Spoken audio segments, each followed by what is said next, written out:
Welcome to Inside Bikes. If you're a regular to the channel, you will know that we love scooters here. They are a fantastic way to get you to and from work, cheaply and easily and very, very quickly. So today, I've come to the production office and I've got this, the Seat Mó 125.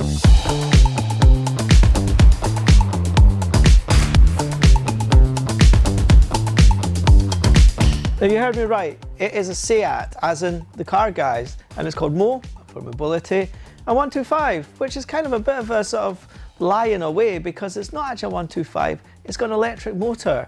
But it is learner legal, so hence the 125 connotation. Now this is Seat's first foray into the two-wheel market, but actually it's not even really one of theirs. It's made by a company called Silence, which like Seat are from Barcelona, and this is a Silence S01, which has been rebranded as a Seat, as you see from the badges on the seat branding. But under the skin, it is the same as the Silence.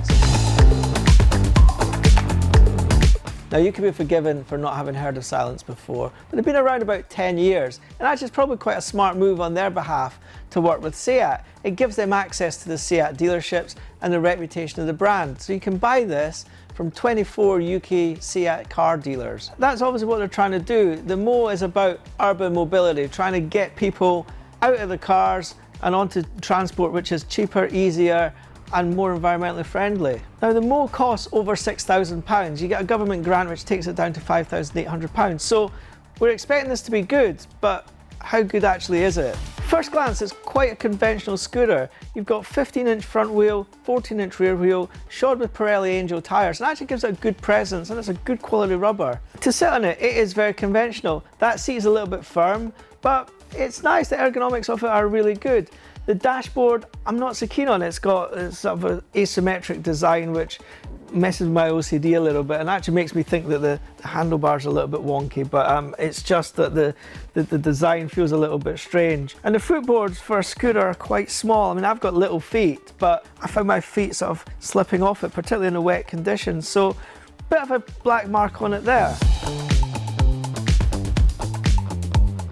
Now the great thing about electric is they are so easy to use and operate. You charge these at home or in the office, you plug it in using a regular 3-pin plug. It's a kind of cable that you use to plug your monitor in, a kettle lead as they're called. And it plugs into the side of the bike, or if you live in a flat or you want to take it in the office, you can actually take the battery and the onboard charger out and you can plug it in off board. Now that's great, it is a great feature. It's really good for people who live in flats in particular. Although what I would say is the battery is a big old chunk. It's 40 kilograms all in, and you know, people were saying, oh, the future of electric vehicles is swappable batteries. You're going to put your back out if you're taking this thing around with you all the time. Anyway, I digress. They call this a 125 because it is learner legal and it's got comparable performance to a 125cc petrol vehicle. It's got a 9 kilowatt motor which is based in the back wheel, as is quite common with these electric vehicles, and the battery is over 5 kilowatts, 5.6 kilowatt hours. The big figure is the torque. Now electric motors just have so much torque, pulling power, 240 Newton meters of torque. Now that's more than a Triumph Rocket 3, which is 2.5 litres of petrol power. It has massive pulling power, particularly at low end, and that makes it really, really easy to ride.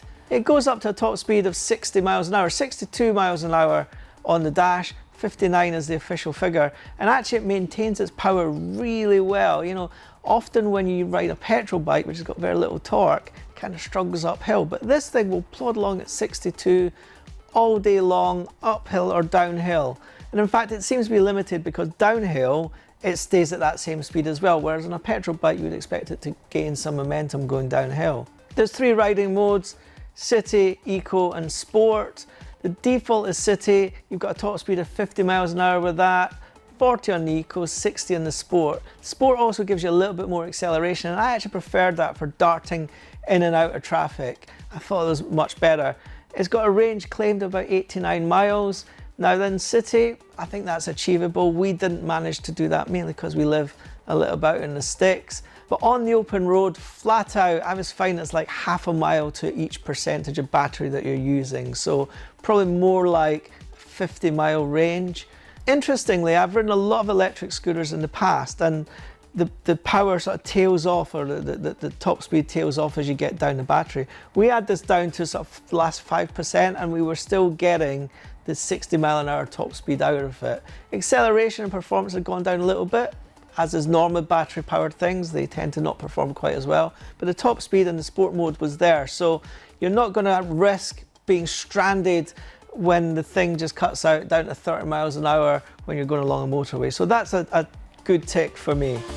The battery itself weighs 40 kilograms, but actually the bike itself is quite light. It's 152 kilograms including the battery, so it's very easy to maneuver around. As well as the underseat storage, you've also got a bag hook which allows you to hang a bag of shopping down the dashboard. You've got a USB charging port, which is great if you want to run your phone, but there's no glove box, and actually it's quite difficult to attach something like a quad lock, although Seat do their own phone holder, which is an accessory. You've also got a reverse function, which I actually thought was a bit gimmicky, but actually doing some turns in the road, it's quite nice just to flick the button and it will take you back up to 3 miles an hour. So that really helps with the maneuverability. But when you do use the reverse function, it makes this bleeping sound that sounds like a bin lorry on a Tuesday morning. And it's the same sound that you get when you use the indicators.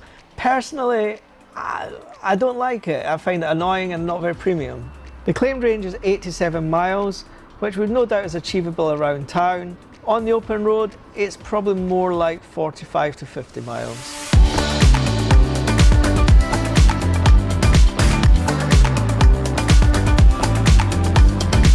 That said, there's a lot of things I'm not that keen on with this Seat.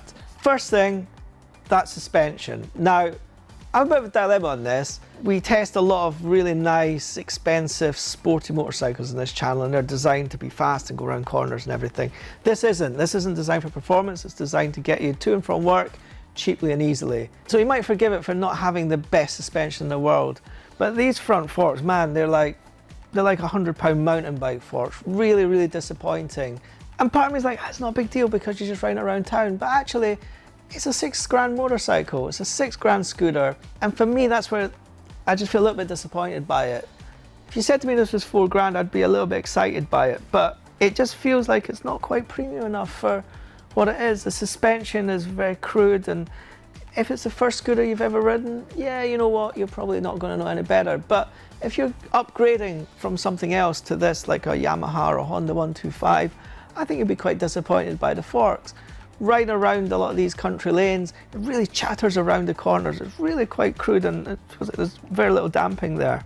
The brakes, they're adequate. You know, they're pretty good. You've got nice big ventilated brakes, twin piston front caliper, but there's no ABS, they're linked. And again, on something that is so expensive, I would hope that you would have that.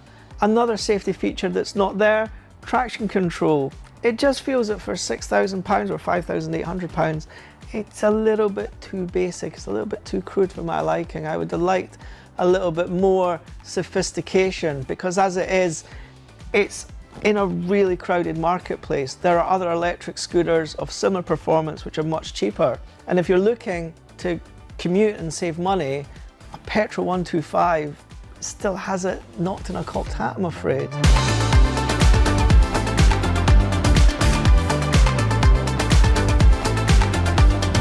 But look, it's not all bad. One of the great things about scooters is you have loads of underseat storage, and sometimes when you go electric, you have to give up that underseat storage to put the batteries. But on this, you've got a really generous amount of space under the seat.